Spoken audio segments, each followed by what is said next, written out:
പാവയ്ക്കാ കറി ഇനി മുതൽ കയ്പല്ലേന്ന് വിചാരിച്ചിട്ട് കഴിക്കാണ്ടിരിക്കേണ്ട കേട്ടോ. ഇതുപോലൊന്നും ഉണ്ടാക്കി നോക്കിയിട്ടുണ്ടെങ്കിൽ ആർക്കും ഇഷ്ടാവും. അപ്പോൾ അതെങ്ങനെ ഉണ്ടാക്കുന്നതെന്ന് അറിയണ്ടേ? എല്ലാവർക്കും നമ്മുടെ ചാനലിലേക്ക് സ്വാഗതം. നമ്മളിവിടെ 3 കയ്പം പാവയ്ക്ക തന്നെയാണ് കേട്ടോ എടുത്തിരിക്കുന്നത്.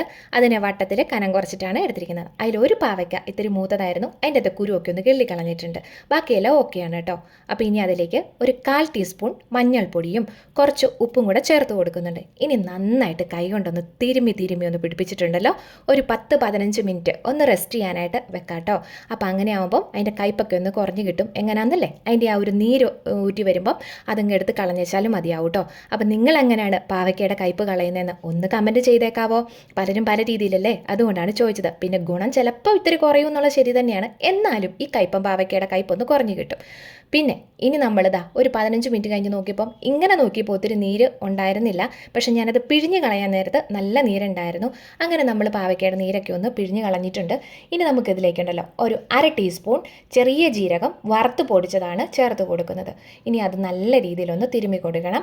നമ്മൾ വേറെ ഇപ്പോൾ പ്രത്യേകിച്ച് മസാലക്കൂട്ടുകളോ ഒന്നും ഉപയോഗിച്ചിട്ടില്ല. ഈ ഒരു ജീരകപ്പൊടിയാണ് ഇപ്പം മെയിനായിട്ട് നമ്മൾ ഉപയോഗിച്ചിട്ടുള്ളൂ കേട്ടോ. ഇനിയിപ്പം എണ്ണ ഒന്ന് ചൂടായൊക്കെ വന്നിട്ടുണ്ടായിരുന്നു. നമ്മളപ്പോൾ ഇതിലേക്ക് പാവയ്ക്കയൊക്കെ ഇട്ട് കൊടുത്തിട്ടുണ്ട്. പിന്നെ ഈ കൊളസ്ട്രോളൊക്കെ പേടിക്കുന്നവർക്കും പിന്നെ എണ്ണ ഒത്തിരി ഇഷ്ടമില്ലാത്തവർക്കും ആണെന്നുണ്ടെങ്കിൽ വേണമെന്നില്ല, നമുക്കൊന്ന് അല്ലാതെ വേവിച്ചെടുത്താലും മതിയാവും. പക്ഷേ ഫ്രൈ ചെയ്ത് നമ്മൾ എടുക്കുമ്പം അതൊന്ന് വേറെ ടേസ്റ്റാണ്. പാവയ്ക്ക കൊണ്ടാട്ടം എല്ലാവർക്കും ഇഷ്ടമല്ലേ? ആ ഒരു രുചിയിലേക്ക് തന്നെയാണ് ഇത് വരുന്നത് കേട്ടോ. അപ്പോൾ ഇതാ പാവയ്ക്ക തിരിച്ചും മറിച്ചും ഒക്കെ ഇട്ട് നല്ല രീതിയിലൊന്ന് മുറിച്ചെടുത്തിട്ടുണ്ടേ. അപ്പോൾ ഇനി വേണ്ടത് ചട്ടിയൊക്കെ അടുപ്പത്ത് വെച്ച് കൊടുത്തിട്ടുണ്ട്. വെളിച്ചെണ്ണയാണ് നമ്മൾ ഒഴിച്ചു കൊടുത്തിരിക്കുന്നത്. എണ്ണ നല്ല രീതിയിലൊന്ന് ചൂടായി വരുന്ന സമയത്ത് കടുകിട്ട് കൊടുക്കുന്നുണ്ട്. കടുകൊക്കെ ഒന്ന് പൊട്ടി വന്നോട്ടെ. വേണമെന്നുണ്ടെങ്കിൽ ഒരു സ്വല്പം ഉലുവ ചേർത്ത് കൊടുക്കാം. ഞാനിവിടെ ചേർത്ത് കൊടുത്തിട്ടില്ല കേട്ടോ. അപ്പോൾ കറിവേപ്പിലയും വറ്റൽമുളകും കൂടി ഇട്ട് കൊടുത്തിട്ടുണ്ട്. ഒന്ന് നല്ല രീതിയിൽ ഒന്ന് ഇളക്കി കൊടുക്കാം. എൻ്റെ കറിവേപ്പിലേക്ക് ഒന്ന് മൂത്ത് വന്നോട്ടെ, അത്ര മാത്രമേ. ഇനി നമ്മളിവിടെ ഒരു സവോള അരിഞ്ഞതാണ് എടുത്തിരിക്കുന്നത്. അത് കുനുകുനാന്ന് തന്നെ അരിഞ്ഞെടുത്തിരിക്കുന്നതാണ് കേട്ടോ. അപ്പോൾ അതിട്ട് കൊടുക്കുന്നുണ്ട്. ഒരു കുഞ്ഞ് കഷ്ണം ഇഞ്ചിയും നല്ല ചെറുതായിട്ട് അരിഞ്ഞെടുത്തതും പച്ചമുളക് എരിവിനനുസരിച്ച് ആവശ്യത്തിനനുസരിച്ചുള്ള പച്ചമുളക് അവനവന് ഉപയോഗിക്കാവുന്നതാണ്. എല്ലാം കൂടി ഇട്ട് കൊടുത്തിട്ടുണ്ട്. എന്നിട്ട് നന്നായിട്ടൊന്ന് വഴറ്റിയെടുക്കാം. ചെറിയ രീതിയിൽ അരിഞ്ഞെടുത്തിരിക്കുന്നതുകൊണ്ട് തന്നെ അത് നല്ല രീതിയിൽ പെട്ടെന്ന് തന്നെ വഴന്ന് കിട്ടും കേട്ടോ.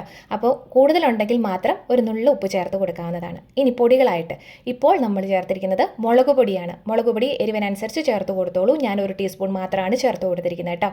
അപ്പോൾ എന്തായാലും ആ പൊടിയും കൂടെ ഒന്ന് മൂപ്പിക്കാനായിട്ട് നമ്മൾ ഇട്ട് കൊടുത്തിട്ടുണ്ട്. നന്നായിട്ടൊന്ന് മൂത്ത് കിട്ടിക്കോളും കേട്ടോ.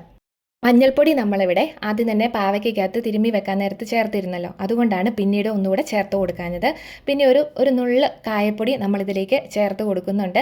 പിന്നെ അതും കൂടി ഇട്ടിട്ട് ഒന്നുകൂടെ ഒന്ന് വഴറ്റി കൊടുക്കുന്നുണ്ട് കേട്ടോ. അങ്ങനെ പൊടികളും എല്ലാം കൂടെ നല്ല രീതിയിലൊന്ന് മൂത്ത് വരുന്ന സമയത്ത് നമ്മൾ കുറച്ച് വെള്ളം ഇതിലേക്ക് ചേർത്ത് കൊടുക്കുന്നുണ്ട്. അതും കൂടെ ഒന്ന് ഇളക്കി കൊടുക്കുക. അപ്പോൾ ആ മൂത്ത് വരുമ്പോൾ പൊടികൾ എത്രയാണെങ്കിലും നമുക്ക് മനസ്സിലാവുമല്ലോ, നല്ലൊരു ഡാർക്ക് ബ്രൗൺ കളറിൽ വരും. മാത്രമല്ല പൊടികളുടെ മണമാണെങ്കിലും മാറി വരുന്നുണ്ട്.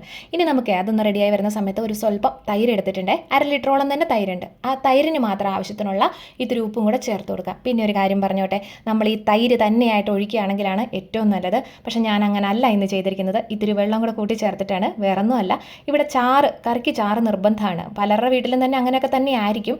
അങ്ങനെ നിർബന്ധമില്ല എന്നുണ്ടെങ്കിൽ തൈരായിട്ട് തന്നെ എടുക്കുന്നതാണ് ഈ കറിക്ക് ഏറ്റവും നല്ലത് കേട്ടോ. അപ്പോൾ ഞാൻ എന്തായാലും കുറച്ച് വെള്ളം കൂടെ ഒഴിച്ചിട്ട് നല്ല രീതിയിലൊന്ന് സെറ്റാക്കി എടുക്കുന്നുണ്ട്. അപ്പോൾ ഇത്തിരി ലൂസായിട്ടാണ് നമ്മളിവിടെ ഉപയോഗിച്ചിരിക്കുന്നത്. ആ സ്റ്റൗവിൻ്റെ തിരി ഒന്ന് ഓഫ് ചെയ്തിട്ട് നമ്മൾ ആ ഉടച്ച് വെച്ചിരിക്കുന്ന മോരുണ്ടല്ലോ, അല്ലെങ്കിൽ തൈര്, എന്തായാലും അതൊന്ന് ഒഴിച്ചു കൊടുക്കുക. ഒഴിച്ചു കൊടുക്കുന്നതോടൊപ്പം തന്നെ ഇളക്കിയും കൂടെ ഒന്ന് കൊടുക്കുക. മോരായതുകൊണ്ട് തന്നെ ചിലപ്പോൾ പിരിഞ്ഞു പോകും. അതൊക്കെ എല്ലാവർക്കും അറിയാവുന്ന കാര്യങ്ങളല്ലേ. പിന്നെ അതൊന്ന് ഇളക്കി നമുക്ക് ചെറുതായിട്ടൊന്ന് ചൂടാക്കി എടുക്കാം കേട്ടോ.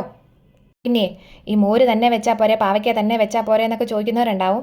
ഇത് രണ്ടും രണ്ട് രീതിയിലൊക്കെ കൊടുത്തിട്ടുണ്ടെങ്കിൽ ചിലപ്പോൾ നമ്മുടെ കുഞ്ഞുങ്ങളൊന്നും കഴിക്കത്തില്ല. അതുകൊണ്ട് ഈ കൊച്ചുങ്ങളെ കഴിപ്പിക്കാനുള്ള ഒരു എളുപ്പമാർഗ്ഗമായിട്ടാണ് ഞാനിതൊക്കെ കാണുന്നത് കേട്ടോ. അപ്പോൾ ഇങ്ങനെയാകുമ്പം നല്ല പുളിയുള്ള തൈരും കൂടെ വേണം, അത് പറഞ്ഞില്ലല്ലോ. അപ്പോൾ പുളിയുള്ള തൈരും കൂടി ആകുമ്പം തീർച്ചയായിട്ടും ഇതുങ്ങളൊക്കെ കഴിച്ചോളും കേട്ടോ. നല്ല ടേസ്റ്റാണേ. അപ്പോൾ എന്തായാലും നമ്മൾ ആ മോരൊക്കെ ഒന്ന് ചൂടായി വന്ന സമയത്ത് നമ്മൾ വറുത്ത് മാറ്റി വെച്ചിരിക്കുന്ന ആ പാവയ്ക്കയും കൂടെ ചേർത്ത് ഇതിലേക്ക് കൊടുക്കുന്നുണ്ട് കേട്ടോ.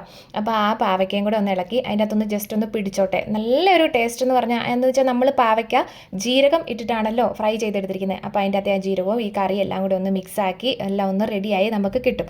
അപ്പോഴാണ് നമ്മുടെ ആ കറിക്ക് ഒരു നല്ലൊരു ടേസ്റ്റ് ഉണ്ടാവുക. ഇത് നല്ല കുറുകിയിരിക്കുകയാണെങ്കിൽ ഒന്നും പറയാനില്ല, തൊട്ട് കൂട്ടാനെന്ന പരുവത്തിൽ അടിപൊളിയായിട്ട് നമുക്ക് ഉപയോഗിക്കാവുന്ന കാര്യമാണ് കേട്ടോ. അപ്പോൾ നമ്മുടെ കൊച്ചുമക്കൾക്ക് തീർച്ചയായിട്ടും ഇതൊന്ന് ഇഷ്ടമാവും. കൊച്ചുമക്കൾക്ക് മാത്രമല്ല നമുക്ക് ഇഷ്ടമാവും. ഇങ്ങനെയൊക്കെ കറി ഉണ്ടാക്കി വെക്കുകയാണെന്നുണ്ടെങ്കിൽ നമുക്ക് വേറൊരു പ്രത്യേകിച്ചൊരു കറിയുടെ ആവശ്യമുള്ളതായിട്ട് എനിക്ക് തോന്നുന്നില്ല. പിന്നെ ഒരുപാട് കറികളൊക്കെ കൂട്ടി കഴിക്കുന്നവരാണെന്നുണ്ടെങ്കിൽ ചിലപ്പോൾ ഒരു പക്ഷേ അങ്ങനെയുമായിരിക്കും കേട്ടോ. എന്തായാലും നമ്മുടെ ചാനലിൽ ഒരുപാട് ഇതുപോലുള്ള കുട്ടി കുട്ടി റെസിപ്പീസൊക്കെ നമ്മുടെ മക്കളെ കഴിപ്പിക്കാനുള്ള റെസിപ്പീസൊക്കെ ഉണ്ട്. കാണാത്തവരുണ്ടെങ്കിൽ കണ്ടു നോക്കൂ. വീഡിയോ ഇഷ്ടമായെന്ന് കരുതുന്നു. ടാറ്റാ.